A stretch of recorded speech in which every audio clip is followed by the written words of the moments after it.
जब अपनी शक्तियों का प्रकाश करते तो लगता है कोई त्रिभुवन में जिसकी रक्षा नहीं कर सकता, उसकी रक्षा के लिए मां भवानी दुर्गा अपना भयानक रूप धारण करके महिषासुर आदि दैत्यों का मर्दन करती है।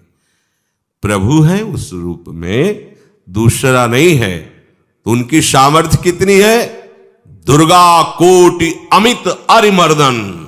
हरि की सामर्थ्य कैसी? अमित दुर्गाओं जैसी। 1 करोड़ अरब नहीं, अमित दुर्गाओं जैसी दुष्टों का मर्दन करने की सामर्थ्य। अमित था नहीं कि कितनी सामर्थ्य है। एक दुर्गा रूप में जब हरि प्रकाशित होते हैं तो त्रिभुवन में कोई सामने खड़ा होने वाला नहीं होता। मां भवानी जिस समय अपने स्वरूप में आती, किसी की ताकत नहीं है। ये शुंभ निशुंभ इतने बलवान दैत्य थे, त्रिभुवन में कोई इनका बाल बांका भी नहीं कर सकता था।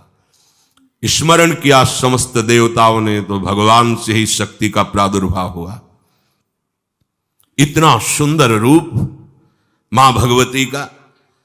शुंभ निशुंभ के पार्षद घूमते रहते थे, उन्होंने देखा, जाके बताया कि आपके महल में जितनी सुंदरियां उसकी दासी बनने योग्य भी नहीं, ऐसी सुंदरी का हमने दर्शन किया। बोले मेरा जाके परिचय बताओ। बोले ऐसा नहीं लगता कि आपके परिचय बताने से केवल आ जाएंगी। तो उनका अगर ऐसा नहीं तो केश कर्षण निर्धूता गौरवा मां गरिष्यति, उसके गौरव को धूल में मिलाते हुए बाल पकड़कर घसीट कर हमारे पास लाओ। मार्कंडेयपुरा उनके पार्षद गए और बताया हमारे मालिक शुंभ निशुंभ है, उनका आदेश है कि आप महल में चलो और आदर सहित, अगर आप ऐसा ना करती हैं तो मैं आपका निरादर करते हुए बाल पकड़कर घसीटते हुए ले जाऊंगा। देवी जी ने मुस्कुरा दिया और कहा अपने मालिक से कह दो जाकर के कि हम उसी की आज्ञा पालन करती जो हम पर युद्ध में विजय प्राप्त कर ले। वो जाके बोले हाँ वो तो मतवाले, त्रिभुवन में कोई जोड़ ही नहीं था। आए और उद्दंडता पूर्वक वचन बोलने लगे। माता जी ने कहा बस तब तक बोल ले जब तक मैं मधु का पान कर रही हूं, बस ये पान करते ही तेरी जीवन लीला समाप्त हो जाएगी। ऐसा ही हुआ। जो ही पान करके सिंह पर सवार होकर गर्जना की, सारा का सारा अहंकार धूल दूषित हो गया, काट के फेंक दिया। ऐसी अनंत अमित दुर्गाओं जैसी सामर्थ्य हमारे प्रभु श्री हरि में, अमित दुर्गाओं जैसी, क्योंकि अनंत शक्तियों के स्वामी हैं। उनकी लीला में क्यों में हो? अरे वो जब करुणा करते हैं, अपनी महिमा से उतरते हैं, तो भक्त जब ऐसे कर देता है तो डरप जाते हैं। माधवदास बाबा ने कहा नहीं चलना तुम्हें ब्रज में, हम तुम्हारी कहां तक सेवा देखेंगे, तुम्हें बाल भोग राजभोग, बाबा जी हैं, कभी मिला कभी यहीं रहो। वो बाबा आपके बिना नहीं रह सकते। दोबारा बोल नहीं पाए जगन्नाथ।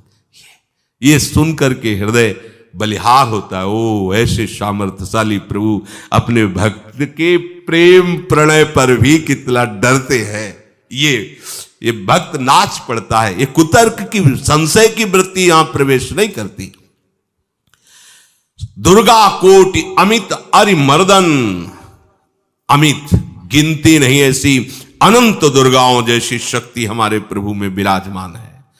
शक्र कोटि सत सरिष विलासा, आहा अरबों इंद्र जैसा विलास प्रभु में। अरबों, एक इंद्र त्रिभुवनपति है, अरबों इंद्र के समान प्रभु का ऐश्वर्य है। और नवशत कोटि अमित अवकाशा, जिस एक आकाश के लिए गरुड़ जी से कह रहे हैं कि मच्छर से लेके आप तक उड़ते हो पार पाए, बोले ऐसे अरबों आकाश के समान अवकाश है प्रभु में। मरुत कोटि सत विपुल बल, रवि सत कोटि प्रकाश, शशि सत कोटि सुशीतल, समन सकल भव त्रास। आहा अरबों पवन के समान महान बल है। अगर त्रिभुवन में कोई बल है तो पवन में बल है, वायु बल। बड़े बलवान देवता, बल में इनके समान कोई नहीं। इन्हीं के अंश से प्रकट होते पवन पुत्र हनुमान। और इन्हीं के अंश से प्रकट होते पवन पुत्र भीम, बेजोड़ बलशाली महात्मा। दोनों महात्मा बेजोड़ बलशाली। जेगिर चरण दे हनुमंता, चले उसोगा पाताल तुरंता। जिम अमोघ रघुपति कर बाना, ये ही भांति चले हनु। किलकार दे तो राक्षसियों के गर्भ गिर जाते थे, ऐसे महान बली हनुमान जी। और भीम का क्या कहला है? जब ये देव पुष्प उड़ करके आया और द्रौपदी जी को दिया गया, तो द्रौपदी जी ने कहा इसका जोड़ होना चाहिए, इस पुष्प का। सबसे कहा पर किसी ने नहीं सुना। भीम ने कहा कहीं भी मिलेगा मैं इससे लाएंगे। ऋषियों ने समझाया कि आगे मत बढ़ो, ये यक्षों की भूमि है, युद्ध हो जाएगा और तुम्हें तैयारी करनी है हस्तिनापुर के लिए, और तुम इधर, वो सब दिव्य हैं, पवन पुत्र हैं, किसकी माने। अपने वेग को बढ़ाया तो महाभारत में पढ़ के देख लो, इनके चलने के वेग से वृक्ष उखड़ उखड़ कर गिर रहे थे। ऐसे जब चल रहे थे तो चलने के वेग से वृक्ष उखड़ जाते थे भीम के। तो हनुमान जी ने सोचा किसी के समझाए तो समझेंगे नहीं, तो आगे पवन पुत्र ही बैठ गए, बूढ़े बानर का वेश लेकर, लंबी पूंछे से। मार्ग में मर्यादा है, किसी पशु को भी नहीं लांघना चाहिए। विवेकवान उपासक ऐसा नहीं कि कोई सो रहा है पशु भी आप उसे लांघ जाए, ऐसा नहीं। जो विवेक है, जो मर्यादा है, वैसे किसी सोते हुए को लांघना नहीं चाहिए। उन्होंने कहा है वृद्ध बानर, ये अपनी पूंछ हटा ले और मार्ग दे दे, इस समय मैं विशेष कार्य के लिए जा रहा हूं। तो उनका जब कह ही दिया है वृद्ध, तो आप समझ ही रहे होगे कि वृद्ध में क्या ताकत होती। अब मेरी ताकत पूंछ हटाने की नहीं रह गई है, आपने तो वृद्ध ही कह दिया है, तो आप समझ रहे हो ना, आप पूंछ हटा लीजिए।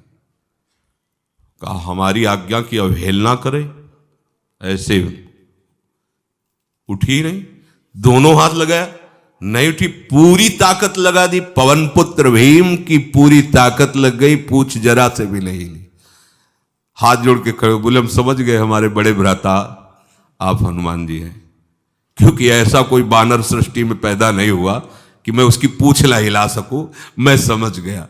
तो मुस्कुराए और बैठ के बोले हमारी आज्ञा मानो, इस मार्ग में मत जाओ, ये देव मार्ग है, ऐसे ऐसे सिद्ध हैं कि आपका अपराध बन जाएगा, आप शाप से युक्त हो जाएंगे, इसलिए मैं आपको मना। बोले प्रभु जब आप कृपा करके आए हो तो हमें वो रूप दिखा दो जो लंका में आपने रूप दिखाया। बोले मत उस बात की चर्चा करो, रहने दो। बोले प्रभु एक बार देखना चाहता हूं कि मेरा बड़ा भाई कितना बलवान है। हनुमान जी ने कहा फिर देख लो। कनक भूधराकार शरीरा, समर भयंकर अति बल। कांप गए भीम जी, हाथ जोड़ बोले भैया नीचे। स्वर्णिम कांति, वो भयानक उनका रुद्र रूप, कांप गए भीम, कांप गए। वायु में अगर बल में देखा जाए तो सबसे ज्यादा वायु बलवान है। भगवान कैसे है? मरुत कोट सत विपुल बल, अरबों वायुओं जैसी महान ताकत हमारे प्रभु में है, संशय नहीं। वो अगर छोटी सी कार्य के लिए सहयोग लेते हैं, ए उठवा दो, ऐसा कर, भक्तों के साथ वो विनोद करते, लीला करते, नहीं उनमें बल कितना है। ऐसे पवन पुत्र हनुमान जिनके चरणों को ऐसे गोद में लिए रहते हैं। एक उपनिषद में चरित्र आता है कि असुरों पर विजय प्राप्त करने के कारण देवताओं को गर्व हो गया और सभा में नृत्य गान चल रहा था। भगवान जब किसी पे गर्व करते हुए देखते हैं तो उनको अच्छा नहीं लगता। फिर सृष्टि के विधान के प्रधान अधिकारी सब देवतागण और देवराज इंद्र, और उन्मत्तता, विजयश्री में उन्मत्तता आ जाती है। तो भगवान ने एक यक्ष का रूप धारण किया और सभा के प्रधान द्वार पर दिखाई दिए। देवराज इंद्र ने कहा कि पता लगाओ ये कौन है, बिना आज्ञा के, बिना सूचना के कैसे आ गया है, क्योंकि त्रिभुवनपति है ना। अग्नि देवता ने कहा मैं जाता हूं, पता लगा के आता हूं, क्योंकि किसी बलवान का परिचय पूछने के लिए निर्बल को नहीं भेजा जाता। अग्निदेव गए और कहा आप अपना परिचय दीजिए, कौन हो और यहां कैसे आए हो। तो उनका परिचय लेने के पहले हम आपका परिचय जानना चाहते हैं, आप कौन हो। तो उन्होंने कहा कि मैं अग्निदेव हूं। सामर्थ्य आपकी, त्रिभुवन को उपले की तरह भस्म कर सकता हूं। मैं समस्त प्राणियों के उदर में बैठकर अन्न और जल का पचाकर जीवन दान देता हूं, जीवन पोषण करता हूं। अच्छा, एक तिनका फेंका, हम तुम्हारी बात तभी प्रमाणित, ये उपनिषद की बात, हम तुम्हारी बात तभी प्रमाणित मानेंगे जब तुम इस तिनके को जला दोगे। अब कोई अग्नि देवता से तिनका जलाने की बात कहे, सहज में दृष्टि डाली, कुछ नहीं हुआ, पूरा पावर लगा दिया। यक्ष जी ने मुस्कुरा कर कहा तुम तो कहते थे पूरे त्रिभुवन को उपले की तरह जला दूंगा, अब ग्रीवा झुकाई पहुंचे। देवराज इंद्र ने कहा कौन है? बोले असमर्थ रहा उनका परिचय जानने में, वायु देवता। आप अपना परिचय बताइए। तो आप अपना परिचय जो आए हो तो हमें पहले बताओ, तब हम अपना परिचय दें। तो उनका मैं महान देव वायु हूं। बल आपका, संपूर्ण जीवों का जीवन हूं। अगर मैं रुक जाऊं तो एक भी क्षण सृष्टि टिक नहीं सकती, क्योंकि सब वायु से जीवित है। और मैं पूरे ब्रह्मांडों को तिनके से उड़ा सकता हूं। ये तिनका है, उड़ाओ। पूरी ताकत लगा दी वायु देवता ने, तिनका नहीं उड़ा। ग्रीवा झुकाई, वापस चले गए। अब देवराज इंद्र उठे, जे ही नजदीक पहुंचे यक्ष अंतर्धान हो गए और देखा साक्षात ब्रह्म विद्या दूर से मूर्तिमान ब्रह्म, और डांट लगाई कि तुम उनसे संभाषण करने योग्य भी नहीं हो, क्योंकि तुम सबसे बड़े सिंहासन पर बैठे हो और अहंकार करते हो। तुम्हारे देवता सब सामर्थ्यहीन है, एक तिनका भी अग्नि नहीं जला सका, एक तिनका भी वायु नहीं उड़ा सका। अरे जिनकी शक्ति से शक्तिमान वो भगवान स्वयं आए हुए थे, कांप गए देव। अहंकार मत करो, जाओ। भगवान के बल से तुम विजयी हुए, देवताओं के बल से नहीं। देवताओं में जो शक्ति है वो उन्हीं के अंश से आई हुई है। अरबों वायु के समान महान बलशाली हमारे श्री हरि, अरबों सूर्यों के समान उनका प्रकाश, अरबों सूर्यों के समान प्रकाश, अरबों चंद्रमाओं के समान सुशीतलता, समस्त भयों और दुखों का नाश करने वाले प्रभु श्री हरि।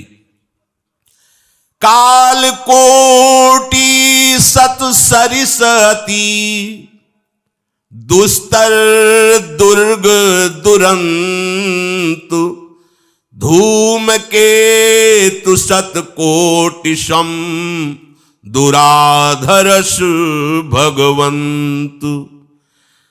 अरबों कालों की सामर्थ्य, अरब नहीं अरबों कालों की सामर्थ्य भगवान, एक काल अनंत ब्रह्मांडों में तांडव मचाए रखा है। अरबों काल, अमित बलशाली, अत्यंत दुस्तर, दुर्गम, दुरांत। कौन? प्रभु श्री हरि।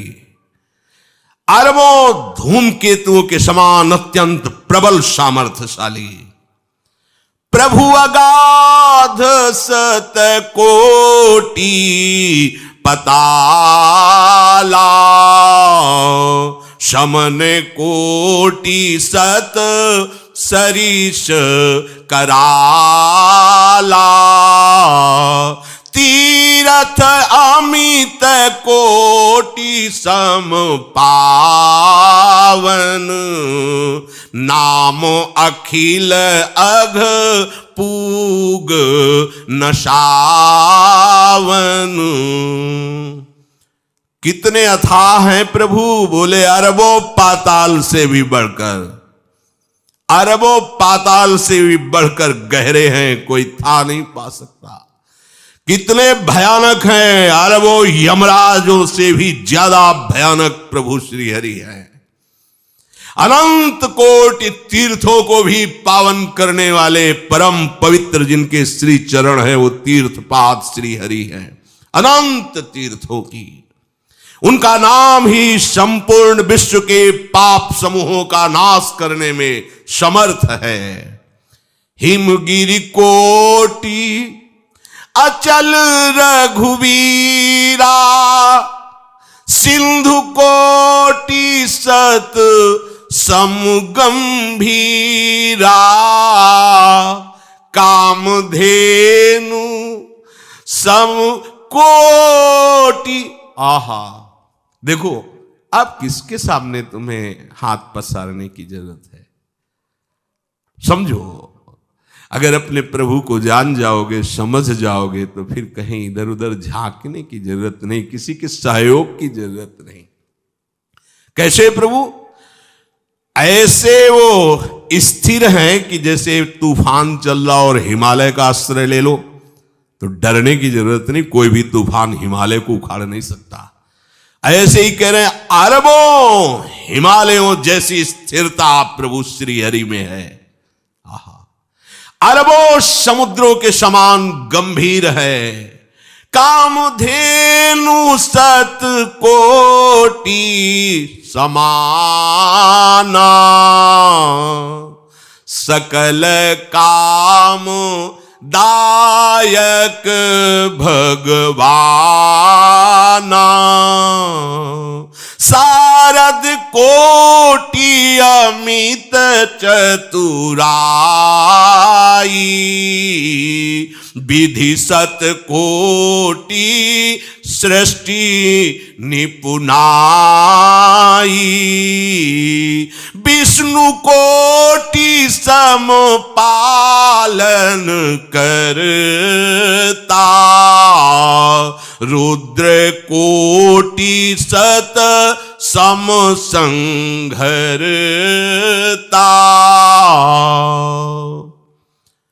अरबों कामधेनुओं के समान प्रभु श्री हरि हैं। एक कामधेनु मिल जाए तो निहाल हो जाए। है हमारे श्री हरि कैसे? अरबों कामधेनुओं के समान है। इच्छित कामनाओं की पूर्ति कर दे उसे कामधेनु कहते हैं। प्रभु में कितनी चतुरता है! अनंत कोटि सरस्वतियों की एक सरस्वती ब्रह्मांडों का संचालन करती है, बुद्धि के अधिष्ठात्र देवी हैं। और यहां क्या, हमारे श्री हरि अनंत कोटि सरस्वतियों की चतुराई समाई हुई है। अरबों ब्रह्माओं के समान सृष्टि रचने में समर्थ। एक ब्रह्मा प्रकट कर दिया, ये वैभव प्रकट हो गया। अरबों ब्रह्माओं जैसी सामर्थ सृष्टि रचना की प्रभु में है। आहा, और अरबों विष्णुओं के समान पालन करने की सामर्थ प्रभु में है। अरबों शंकर के समान संहार करने की सामर्थ्य प्रभु में है। धनद कोटि सत समधन वाना, माया कोटि प्रपंच निधाना, भार धरन सत कोटि अहिसा, निरवधि निरूपम प्रभु जगदीसा। अरबों कुबेरों के समान धनवान है।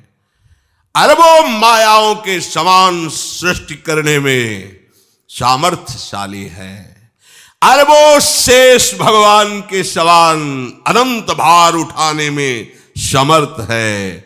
जगदीश्वर प्रभु श्री हरि की कोई उपमा, कोई सीमा नहीं है। ये उपमा रहित और सीमा रहित है। निरुपम न उपमा आन राम समान, राम निगम कहे, जिम कोटि सत खद्योत समु, रवि कहत अति लघुताल है। यही भांति निज निज मति विलास, मुनीस हरि बखा नहीं। प्रभु भाव गाहक अति कृपालु, सप्रेम सुनी सुख मानहि। प्रभु भाव गाहक अति कृपालु, सप्रेम सुनी सुख मानहि। प्रभु श्री हरि उपमा रहित हैं, उनकी कोई अनंत ब्रह्मांडों में किसी से उपमा नहीं दी जा सकती। प्रभु के समान केवल प्रभु हैं, ऐसा वेद कहते हैं। अरबों जुगुनियों के समान यदि सूर्य को कहा जाए तो सूर्य का अपमान होता है, सम्मान नहीं। ऐसे ही जो अभी तक वर्णन किया गया उसको समझो। अरबों जुगनुओं के समान यदि सूर्य को कहा जाए तो सूर्य की प्रशंसा नहीं, एक तरह से अवहेलना है। आहा, इसी प्रकार अपनी बुद्धि के विकास के अनुसार मुनीश्वर, अपनी बुद्धि के विकास और प्रकाश के अनुसार मुनीश्वर प्रभु का वर्णन करते हैं। गुण महिमा नाम बल पर था कोई नहीं पाओ, आज तक कोई था नहीं। ऐसे प्रभु की लीला में कोई कुतर्क, कोई संशय, अब वो क्या बुद्धि है उसका खुद विचार करे।